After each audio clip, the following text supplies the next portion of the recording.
Baxter Duclos gagne cette étape, il peut prendre la tête du classement général.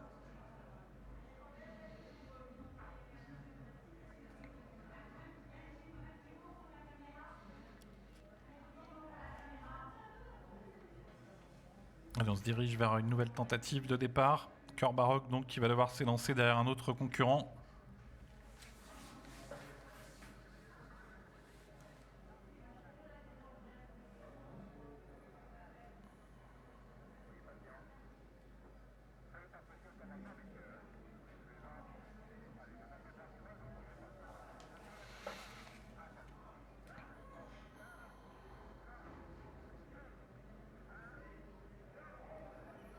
Allez, cette fois le départ est validé avec un bon départ pour Baladin hongrois qui accélère à l'extérieur. Arnaud Desmottes qui va tenter immédiatement de prendre l'avantage dans cette étape du Grand National du Trot. Baladin hongrois qui a pris le meilleur départ et qui prend le commandement. Arthur Auboy est bien parti lui aussi. Bon départ pour Urgos du Cèdre, pour Baxter Duclos, le grand favori qui est en 4e position. Et puis on retrouve également Begum Fromentro qui vient à l'extérieur et qui va se placer également à l'avant du peloton. Valsmika est 6e. Que se passe-t-il au 2e échelon? Un cheval a perdu toute chance et se retrouve en très net retrait. Il semblerait qu'il s'agisse de Best Buissonnet. Oui, c'est bien lui, le numéro 11. Best Buissonnet qui a d'ailleurs été disqualifié. Baladin hongrois en tête dans le premier tournant. Arthur Auboy 2e. Begum Fromentro en 3e position.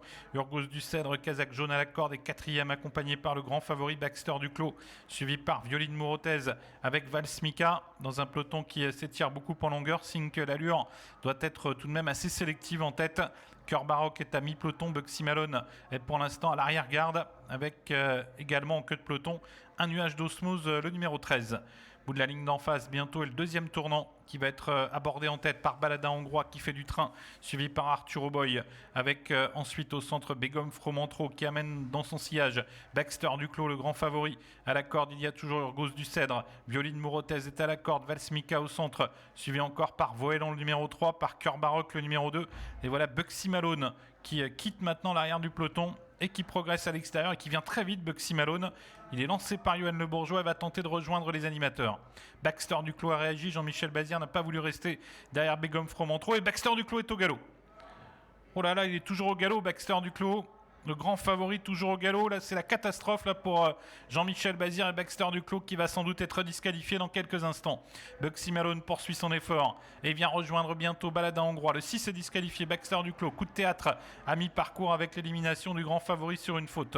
Un tour de piste à effectuer. Baladin hongrois en tête, rejoint par Bugsy Malone, suivi par Arthur Auboy. Begum Fromentro qui est 4e devant Urgos du Cèdre avec Valsmika, Violine Mourotez, Voélan le numéro 3 à la corde, Aloha de la Mitrie et puis au centre Cœur Baroque qui précède quant à lui un Diamant d'amour, Tiger Danover et Ursa Major, alors que Virjous du Mazza tente de quitter l'arrière-garde. Le dernier kilomètre avec toujours Baladin hongrois qui continue de faire du rythme en tête. Bugsy Malone qui lui remet la pression.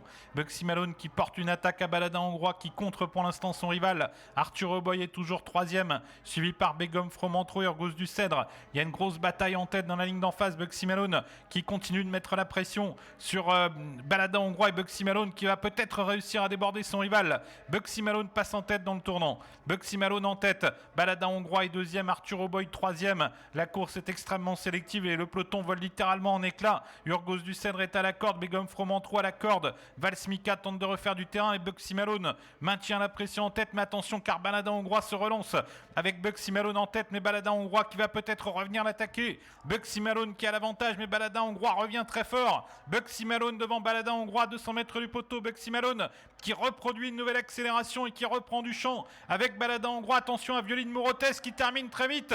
Violine Mourotez qui vient prendre l'avantage maintenant à 100 mètres du but. Violine Mourotez qui va remporter cette étape du Grand National du Trot. Violine Mourotez l'emporte. Baladin hongrois peut-être 2e. 3e place pour Virjous du Mazza. 4e place pour le 16 Bugsy Malone. Et la 5e pour le 17 Tiger Danover. Avec le numéro 7, Violine Mourotez, David Thomas tout à sa joie, bravo Emmanuel Rollin. C'est vrai qu'en plus de ça, elle était encore mieux par rapport à sa plus récente sortie. Le 7 s'impose devant le 4, le 18, le 16 et le 17. 7, 4, 18, 16 et 17 pour le quintet du jour à Laval, le GNT. Ils ont fait fort dans la ligne d'en face, Bugsy Malone et Baladin hongrois qui se sont livrés un duel terrible. Et Violine Mourotez qui est une attentiste a surgi à mi ligne d'arrivée pour finalement arbitrer les débats et s'imposer dans cette étape du Grand National du Trot. Une victoire pour cette jument qui apprécie les pistes plates, qui apprécie l'hippodrome de Laval. Elle avait été dominée par Buxy Malone ici sur la piste lavalloise au mois de mars et aujourd'hui, elle a pris sa revanche sur son rival. Buxy Malone qui a